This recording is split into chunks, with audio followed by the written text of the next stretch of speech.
Welcome to the Blonde Highlight Show. Give it up for your hosts, Chris Yo and Kyle Hennessy. Welcome back to Blonde Highlight. On today's episode, we have model Melissa Diaz on the show. She is going to be talking about, in this episode, her journey getting started in the modeling world, as well as becoming a new mom. And then we just kind of talk about a lot of misconceptions in the modeling world and the way that sizing and everything is going currently. So give it up for Melissa Diaz. Hi, thank you for having me. Nice to see you again, Chris. Oh my gosh, we're so excited. It's so good to see you. What's hot? Yeah, what's hot? Today on What's Hot, is there anything that you're feeling like that's like hot right now? Like TV shows, movies, beauty products, anything like that? Definitely. I think like right now, everything that's coming out of Utah and like Salt Lake City is definitely good. There's the Mormon one. Oh my God, yeah. Housewives of Salt Lake City, and they keep bringing up Ben Affleck. So it's like you have to like cross over and like clear all these like rumors in the, in the TV realm of like the Housewives and the Mormon. Yes. And saying like, hey, I don't actually know these people. When you have people saying like, my husband's cousin's with him, Oh my or God. like, It's so funny. I had saw that episode with Lisa Barlow and Real Housewives of Salt Lake City. It was just like, yeah, I saw Ben Affleck.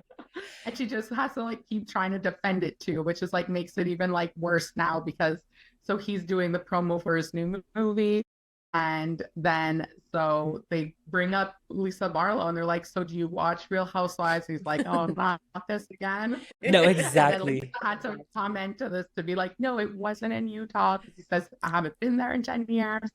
And so, yeah, so she's trying to like clear it up by saying, no, it was in Texas, but I don't know where this is going to go. If Ben Affleck's just going to like, be fed up with Utah and never go back. He's never going back. He's never going back. I do love that a lot of the A-list actors, they hate the fact that like someone like Lisa Barlow's name has just as much recognition in America, and the fact that they're like there to promote a movie and they're like, so Lisa Barlow said that. Yeah. Like, is this really my career? Yeah. I think that it's kind of been like that with like the models, and then when influencers became a thing, right? And it like shifted modeling to influencers, and then people would ask the models like, do you know so and so? And it was like, well, no, because we're not technically in the same realm. It's like, Yeah. like they're influencers, I'm a model. Well, now you guys are booking them on modeling gigs. Does it make them a model? Does it like, it's like, where's the blurry lines now? Isn't it so funny that like as like a signed professional model, when people ask you like, oh, what do you do? That now all of a sudden they're starting to just assume when you say model that you're an influencer. And it's like, no, I've done my dirty time. Like I am signed.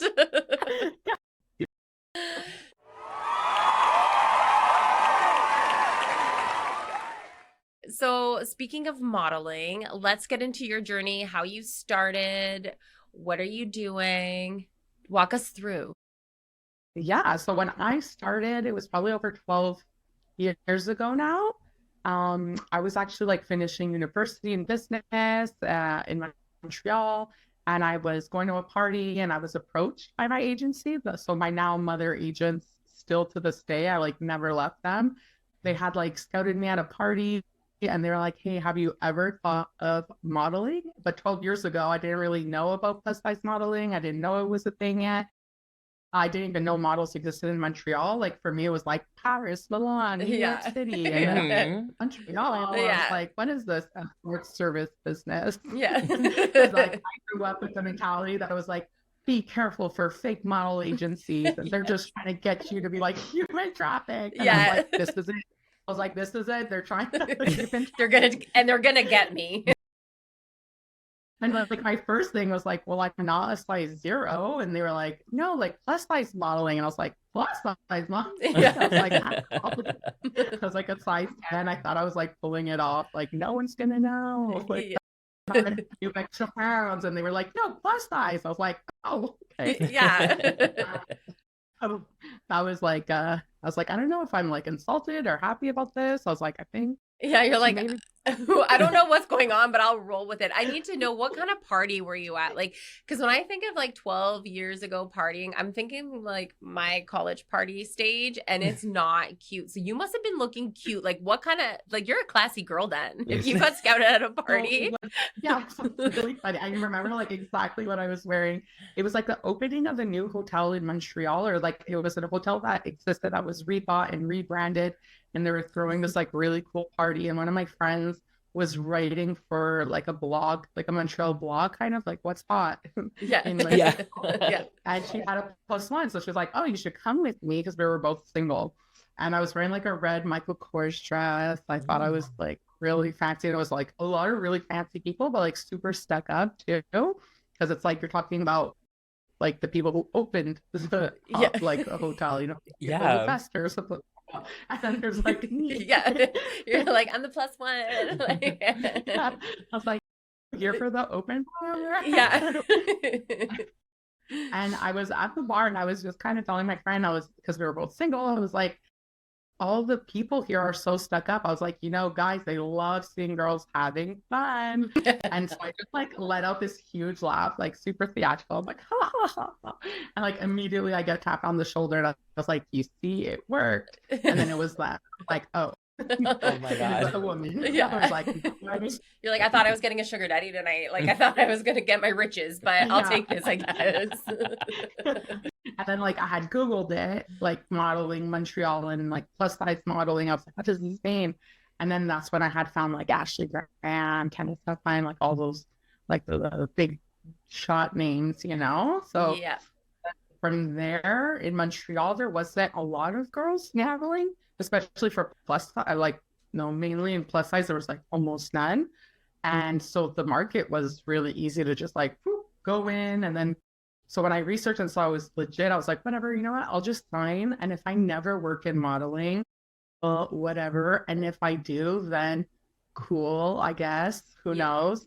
And it was like full-time every day, like for years after. So that was crazy. And then they were like, sign in the States, sign in, you know, in Europe and London and Spain and da-da-da. So I was like, ah. It was like, that's so cool. And, you know, like it wasn't like a, like I wasn't like, I'm going to get scouted today. Yeah. You know? Yeah. I love hearing scouting stories, because I feel like a lot of people feel like it happens in such like a specific way. But like, I got scouted on like the underground world of model mayhem. Like, you know what I mean? So it's like, I love scouting stories. To me are my favorite. So now you're signed also to in New York, you work full time, and you've just recently, well, I think a year I saw, had a baby. Did he just have his birthday recently? In September he turned. Okay. Yes. Oh, yeah. wow. Great. Yeah, basically I had signed with Wilhelmina and like got my work visa, and a few months later was pregnant. So I was like, well, there you go, this happened. Yeah. And so then there was like a whole hiatus where I was like, well, now I'm like pregnant. I had kind of worked pretty late into my pregnancy, I think, because like I told, there was like room for the baby to grow. It was like most people didn't even notice. Like even for, I was shooting swim up until May, God. I believe, in September. Wow. Yeah. And I would send pictures. I'd be like, I'm actually pregnant. So like, here's a picture. Let me know if you really want to book. And they were like, yeah, barely. Yeah, you're good. Like, okay. Yeah. And because I was like so small in my pregnancy, it was never enough to be like, I am a pregnant model. So book me on a nudity shoot. Oh yeah. I was like, oh no. I was gonna ask if you had booked jobs just because you were pregnant, because I remember you used to have to put like a fake belly on sometimes. Mm-hmm. Yeah. Yeah. Thing, especially in the States, it's like it's very sought out to like, well, it's already like plus size modeling, but then on top of it, add like a pregnant plus size model, then it's even trickier to find. So usually it's like you work during your whole pregnancy, because you go from like doing your regular jobs to then going into maternity, which I never. You never like, did. No, I like shot my own maternity pictures, I think 2 or 3 weeks before giving birth. And I was like, okay, I guess I kind of look pregnant here. Like, yeah. I saw those. Those were beautiful. Yeah. Now, see, if I eat like the wrong thing, I look like I'm like 9 months pregnant. Like like, it's not fair. Like, just go. Yeah, I should be booked off like 4 maternity shirts just for that. Like, just give me a burger. I don't need to wear the belly. Yeah. Like, we can do this. Yes. Yes. It'll look natural. Yes. So, are you back at work? Are you working again? How has that been? So I've been like tiptoeing back in. Like at first I had told my agency, I was like, listen, I don't know if I could do like 2 back-to-back days like I used to be working like that. Like if I have a bad night and then I have to wake up at, 6 a.m. or 5:30, go to work and then come home and then do that again the next day. But what if I don't sleep all night because the baby, that's like, I'll probably die on the second. Yeah. Yeah. It's like no back-to-back days yet. I'm open to like traveling again. So I did work in New York already a few times. I've worked in Montreal a few times, but I haven't done like a long like stay away kind of thing. Yeah. I feel like the easing back into it hasn't been like so bad. I was like, okay, I could do this. I was like, I have to like work from time to time and Yeah. Be a little selective, but that's good though. I think it's really inspiring because there's like, especially even 10 years ago, there's like this huge misconception that like as soon as you have a baby and modeling, like that your career is done. But so many models have babies and people, a lot of them don't even like, people don't even realize it. But so many, especially the plus size models, have like everyone's having babies. So I think it's really inspiring, and I love that that narrative's being flipped. Yeah, no, it's definitely good, and it definitely like purposes, like where is your energy going, like now that I'm mommy. Yeah. Yeah. No, I like that. I think like all industries need to just be a little more like inclusive for like the women to be able to continue working and doing what they do after having kids and having options that make that transition a little easier. Yeah. And I think like even again, like Ashley, who was like, let's say the pioneer of plus size modeling almost, seeing her have her kids and then have twins on top of it. Mhm. Oh my God, she's like 3 boys in and still working. It was like, okay, this is a thing. Like we could do this. We can do this. Yes. And like now she's like Victoria's Secret, like, you know what I mean? Like she's doing all that stuff. And it's like, that to me is what's inspiring. Like she's bared her children and like she's still going. Like I love that that's changed. Do you feel like the industry and just like the sense of like I feel like for me, it's really slow. Like I feel like I'm in LA market, I'm in New York market and Toronto market. I've never really worked a lot in Toronto. I've always worked more so in the States or like Montreal, where I met you. But I feel like there's been a really slow shift. And I don't know if it's just like my career's going downhill, but like after talking to a lot of girls, other girls are feeling it too. Have you noticed a shift since you've been back? I definitely have. Like I wasn't like, I've been tiptoeing back in, but I didn't think I'd be like pinky tiptoe back in. I was like, I could have done a bit more, but like I'll take it, I guess. Yeah. But definitely, I definitely see the difference. And I think it's a lot like I've heard about brands downsizing on their plus size models. So whereas at one point they're like, well, when I first started, I was like a size 10, 12. And it was like, the more I fit into like a 14, they were like, yes. And then a 16, they're like, even better, And then like at one point they were pushing like the 18, 20, like the test holiday Penningtons, it was like, you could have been too small to do certain brands, and meanwhile you were 16, but it was like, but the plus size community was like, no, 14 and 16, we don't relate to that, Yeah. Now I feel that there's like a huge, like, they came way back down and they're downsizing up until like 12s again and 10s. I've heard in some of the brands that were shooting like 16s and 18s, So, and I'm like, okay, well, what has happened? And you're thinking, you go back and you're like, oh, well, what else is very trendy right now? It's trendy with the housewives. It's trendy in Hollywood. It's trending like everywhere now is, well, the Ozempic and Mounjaro and like all those things. Right? So now it's like the new trend is, well, losing weight and being skinny is cool again. Yeah. Yes. So is it cool for us to keep shooting size 16, 18 models, or should we tone it back down again and go back to like 14, 12? Yeah. And I was like, I had seen a model posting about this on Instagram and I was like, ooh, was like, this does kind of correlate It with kind like of, Yeah. yeah. mine is timing, you know? It definitely, and I get like, we shouldn't have trends on body size anyways, but I feel like as someone that's like an 18-20 and I have been bigger, I can't tell how the clothes are going to fit me if you're using a size 10-12 model. You know what I mean? Like their cut could be completely different, and I need to see what it looks like on someone with a belly that is a bit bigger. Yeah, no, 100%. No, it's like there has to be like a just middle, or like if you're a brand who does that, well, maybe shoot a few of your pieces in a larger size.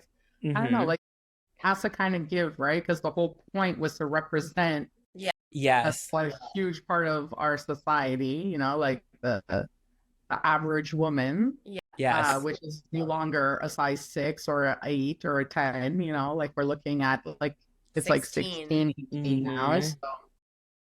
So at the same time, I'm like, hey, well, are they like leaving a lot of money on the table by doing this? I'm like, is it going to work? Are the clients going to push back? Like back when like I was a 14 shooting and it was like, well, she's not even plus size and this doesn't even count. And like, edge. So I'm like, I wonder what, or like, are those clients really all taking Ozempic? And I don't think so, because we've always promoted like body positivity and being comfortable with yourself. So it's like, but suddenly now everyone is uncomfortable with themselves. Yeah. The only people I see going on these like mass weight loss journeys from this medication weren't people that were necessarily like very plus size. You know, it's like the woman who wanted to shed a few pounds and then went way too far. I feel like for me, I'm like, it's your body, it's your choice. And I feel like people take it for different things, but if you're taking it solely for the pressure of like, especially being a model and losing weight for the industry, I think that that's a bit frustrating, because again, it's like you can get to a certain size and you can be a certain size, but then that trend might change overnight, a snap of the finger. And then you're putting your body through this and it's not worth it. And I feel like for me, like when you were saying how you started at like a 10-12, I started off, I was probably like a 16. And before I would start working in LA or New York, they made me go down to a 14.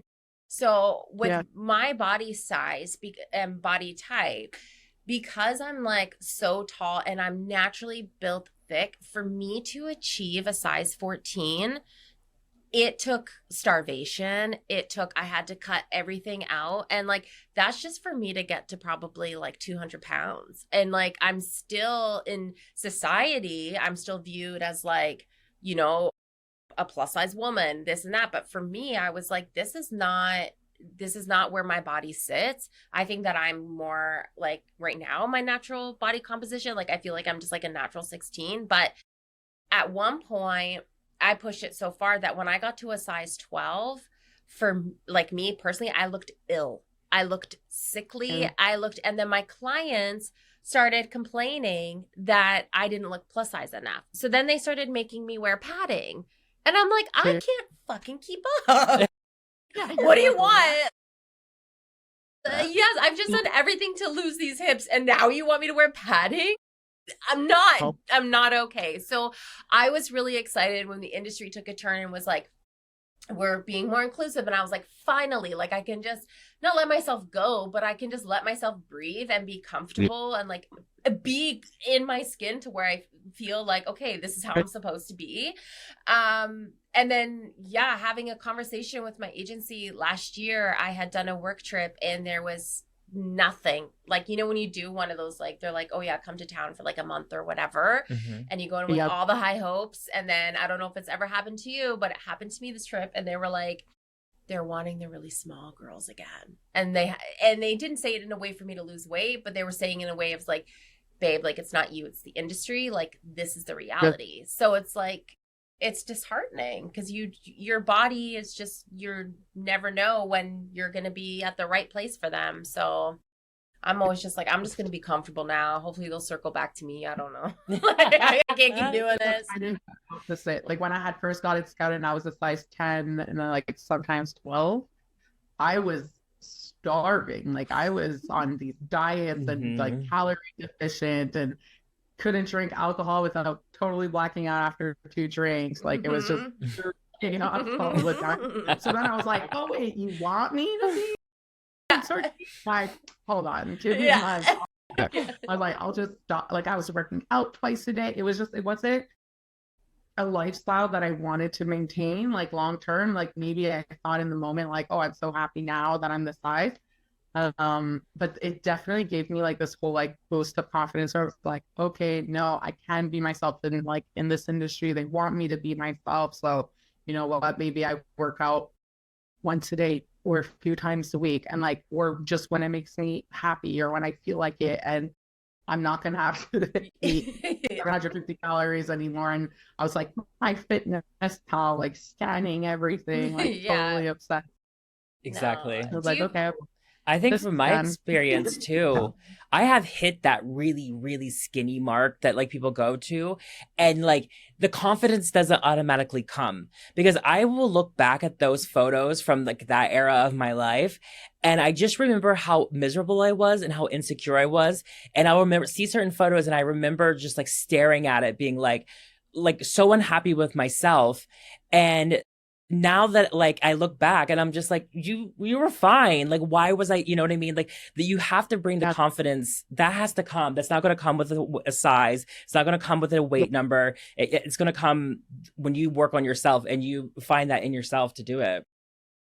But it's almost like an imposter syndrome, right? Mm-hmm. Where like when you're being a size that you're trying so hard to be in, like, you know, restricting yourself so much. And it's like, is that really you? Like, can you be confident when you know that you're trying so hard to be something that like technically, naturally you're not? And you're like dying inside. Yeah, it's like, and then you just, it's kind of like an imposter syndrome. You're like, this is me. What am I doing in this body? You know? Mm-hmm.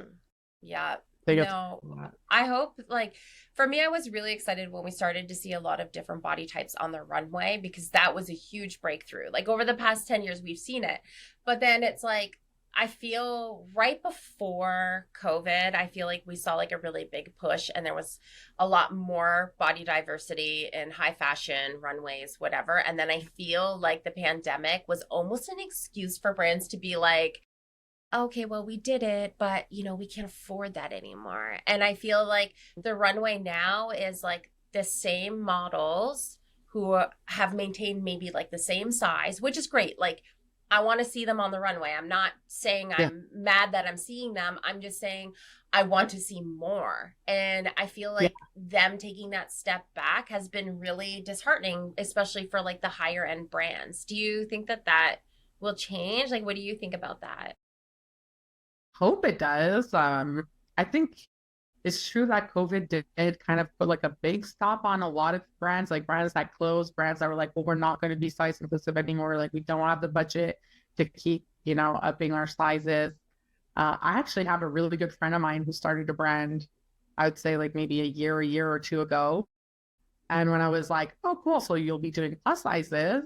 And she was like, no, well, you know, not right now because I'm invest, like it's my money, like that I'm investing is super expensive. So I'm just going to keep it like short right now. And I was kind of like, yeah. Like, I thought we were friends.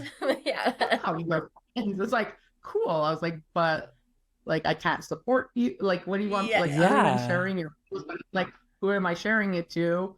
Yeah.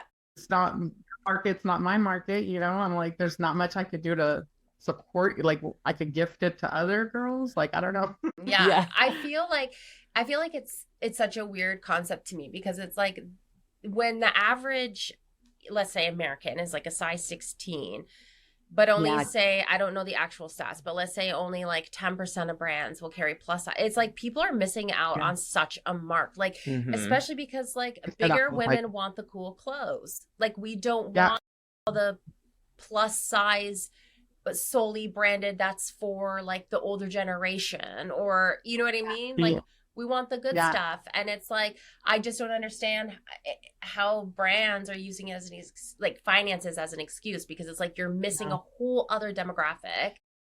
It's like, just try it, but try it good. Like, maybe it wasn't working for you previously, because I find, like, let's say you take a brand that does like small sizes and the plus sizes. Once they start tipping into their plus sizes, all of a sudden it's like the patterns are changing. the material is changing, the colors want to be like fuchsia and teal and turquoise. It's like, maybe I just want to also dress like the Aritzia girl that wears only like brown, beige, and black and white, you know? Right. Yeah. Like, who said that because I'm plus size, I want to wear like these 80s, 90s looking Right, yes. like, what is Or like Disney like, characters. yeah. I'm like, who are these? I don't, you know what's so funny is that like I 100% agree with you, because like that has been something that, or like we've talked about before, is like all of a sudden when it goes above like say like a size 8, it's like bring in the polka dots, bring in like the fuchsia, like it's just like, why are we doing this? Why can't you just take the exact same thing? Yeah. Why doesn't regular size have rhinestones on it? Yes. No. And it's just like, just bring it up. Just get it fit properly and bring it up, and we're good. And we won't say anything. And you know what? We'll buy it. Like, you'll sell out.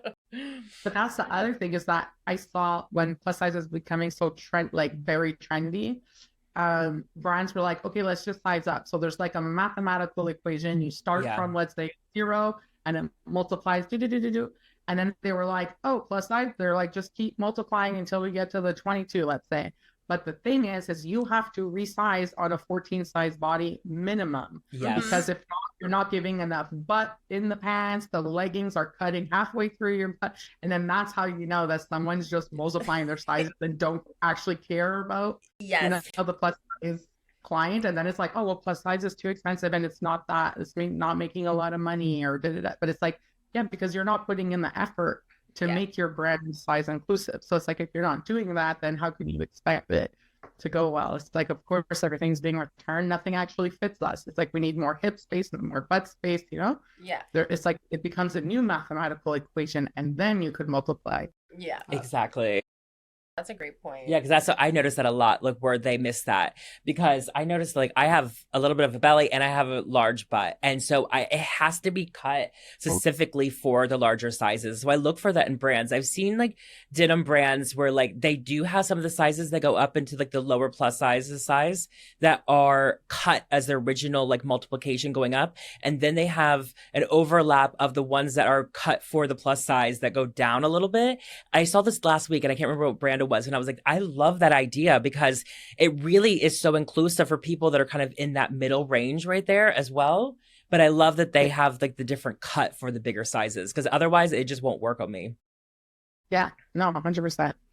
And I feel like too, like it's interesting that you brought up Aritzia, because I feel like especially in Canada, like every plus size girl is like, as soon as Aritzia has like a double XL thing, like they're going, like it is out of stock. And it's because it's like, finally there's a brand that's like doing it, who has like nice chic clothing, but they're almost doing it at a point where it's like, come get it, girls, like dangling. It's like, just have an extended line. Like, I don't get it. Also, we're just gonna make 2 of those pieces. Yes. There's only enough room for 2 extra. Yes. Zara, like in New York City, I would love going to Zara. Like, as soon as I had a booking in New York City, I would finish work, run to Zara, and then head to the airport, because they had that extended sizing already. But it was so rare, right? It's like you'd have to go through the whole store, and I would always be like, "Isn't there just a section you could put those like from like double XL and just put them all together in the same room, you know, or like in the same section?" We'll even take like the back corner. Look at the whole store. It's like, first of all, not everything is going to be extended sizing, so just put things in. Yes.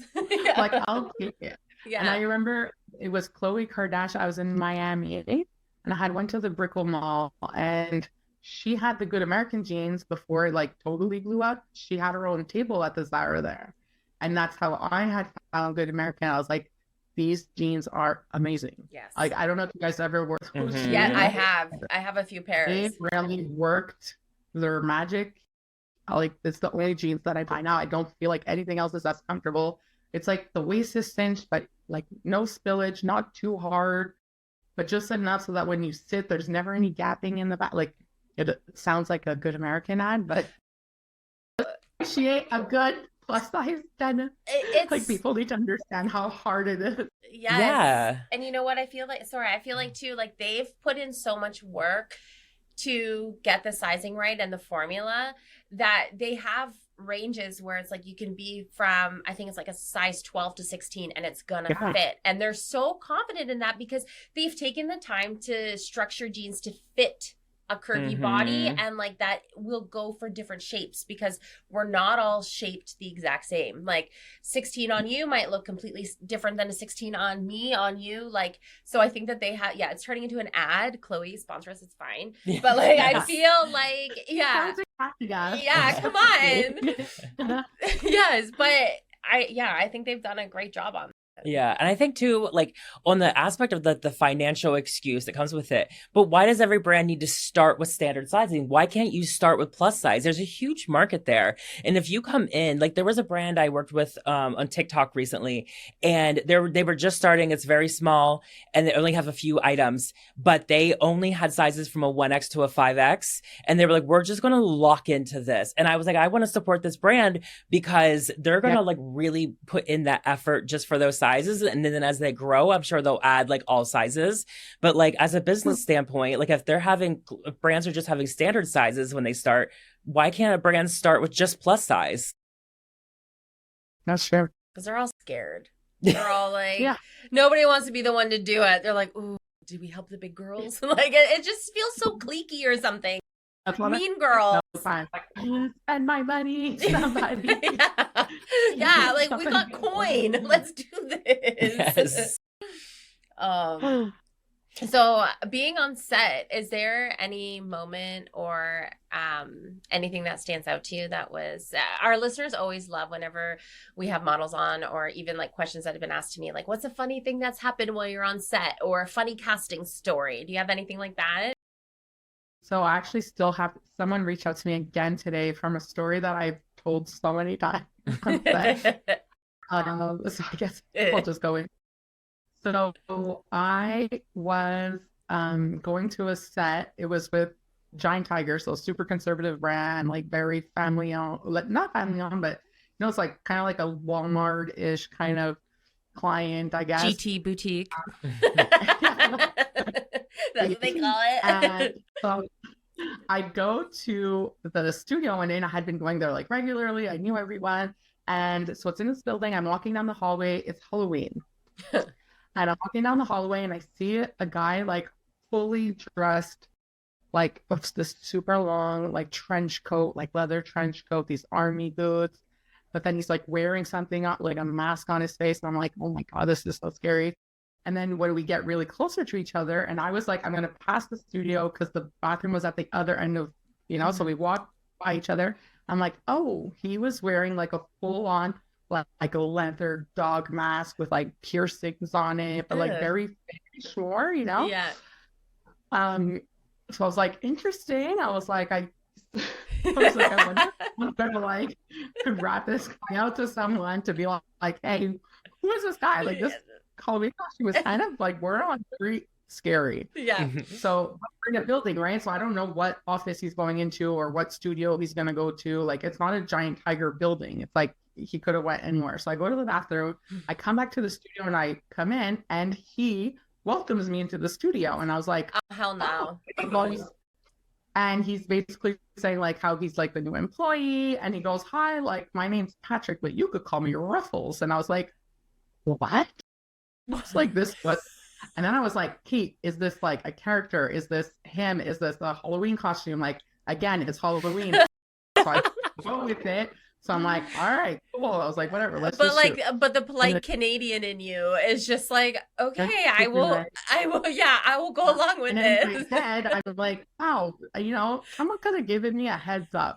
Like, hey, we hired this new employee. Yeah. By the way, he dressed as a dog. He's weird. So he's the one shooting that day. And I'm like, okay, so we're shooting. And I have so many questions because now he's telling me, he's like, so I identify as a dog, like this is like who I am. And, like during COVID, I like really wanted to come out like with my true self because this is who I really want to be. And my other job, I was in an office and they couldn't respect it. So like I ended up quitting because people were uncomfortable at the office because he would show up in a full dog gimp mask. Okay, like no, like tongue on the muzzle, like it was nuts. Like it was like borderline, like very scary. Terrifying. All I hear is this very cute little voice on the inside, you know, like this guy who's just like, yeah, so I'm Ruffles, Ruffles my dog, you know. I'm like, why do you sound like a cartoon character, but then you look like a murderer? You behind just on freaky stuff behind the door. It's just like, fine, cool for you, but it's like at one point, you know, like fetish and stuff is for the bedroom. Yeah. So I'm thinking like, okay, so I'm plus size. This company does multiple banners. They have men's, they have women's, they have plus size, they have children. So I'm like, so is it your first day shooting? Like, am I your first? And he's like, no. He's like, I've shot tons of people. He's like, I've done like the kids also. And I was like, the children. They're all having nightmares. All those kids, GT kids. Someone send help. I was like respect you. I was like, but this is going really far. I was like, wasn't like a happy, cute mascot. Yes, I mean, no. like, it was, like clearly, like it had like these big like piercings and nose piercing and a like on the mask. Yeah, it's like that's great and that you're doing this and we support it. However, can you please not scare us with the mask? Just choose a different mask. Yes. Yeah. And he was saying how he had like multiple, because I guess then he was wearing like a body harness too. Like it was like a lot, you know. He had like a choker, like, you know. I was like, okay, we're doing this. Like you're full in, and then I was like, man, just like a heads up would have been. Yeah. Well, I honestly like, again, like whatever you do is what you do, but like let's make it appropriate so people aren't scared. Or give a heads up. Like Rufus will be on set today. Or Ruffles or whatever. And for me, I was like, did the parents know? Did the parents stay the whole time with the kids? Did they pull the kids out? I was like, oh my God, all these questions. I don't even know.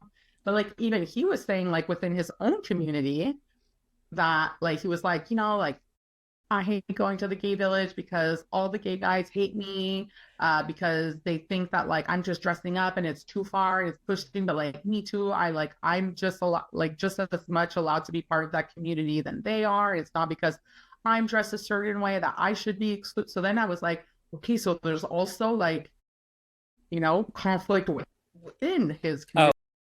It's like, just get a different mask, man. That's all we're saying.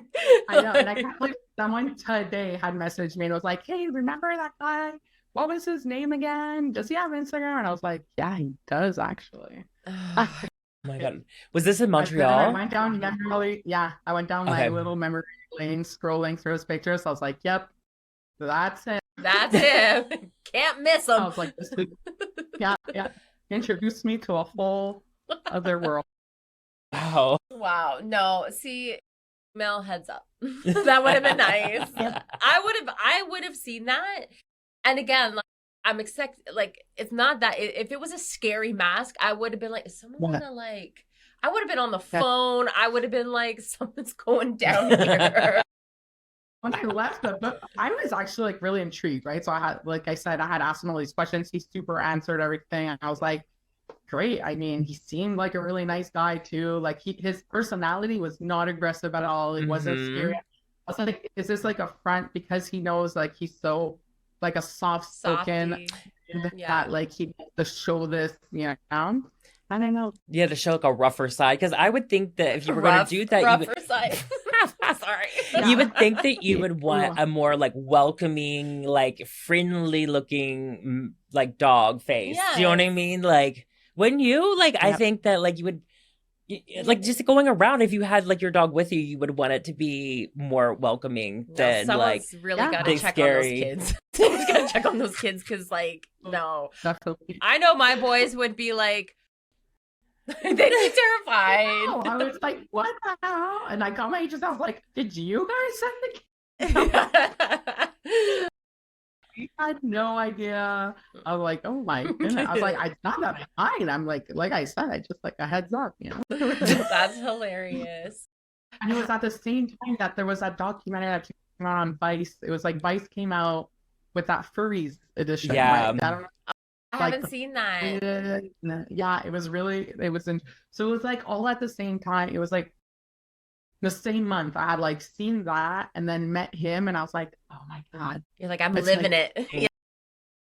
Oh my God. You just since we're talking a little bit about Montreal and like we're going off course here, but like I have to ask, has Montreal been crazy since heated rivalries? Yes. So everybody, like my group chat with my girlfriend is like everyone's very heated. Girl, say.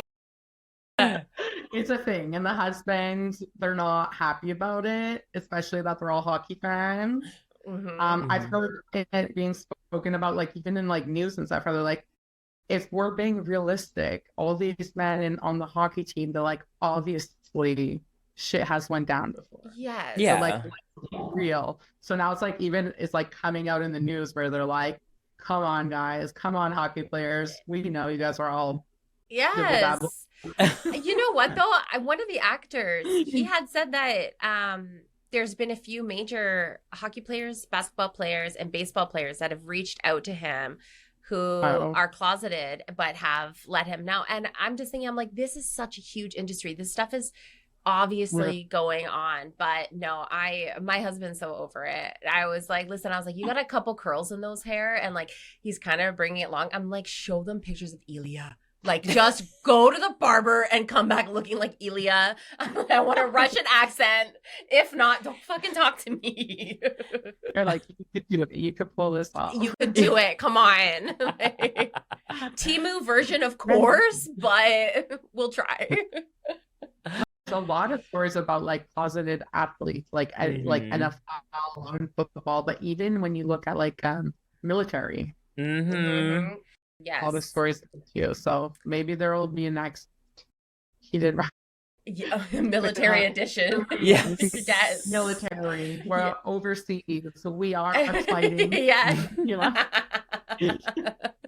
Oh my God, guys, we're on to something. Somebody write this down. No, the military is definitely stacked. It's gotta be. No, I know. Oh, yeah, she knows.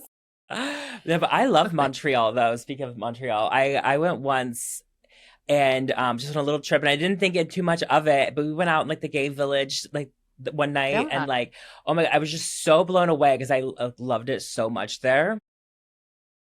Yeah, it's very has a huge community, so that's really fun. Like a fun area to go out to. Like even as like for example, me. Like our friends, like we'll still go out to bars when they get like it's fun. Like everyone goes and like goes to a drag show, and everyone wants to like So very very cool area. We're very inclusive. Like there's so many different nationalities. It's like everyone could be themselves, even Ruffles. Yes, even Ruffles. God love Ruffles. Now before we close out, do you have any top beauty products? Any, the girls want to know from the models what they're using, what they're doing.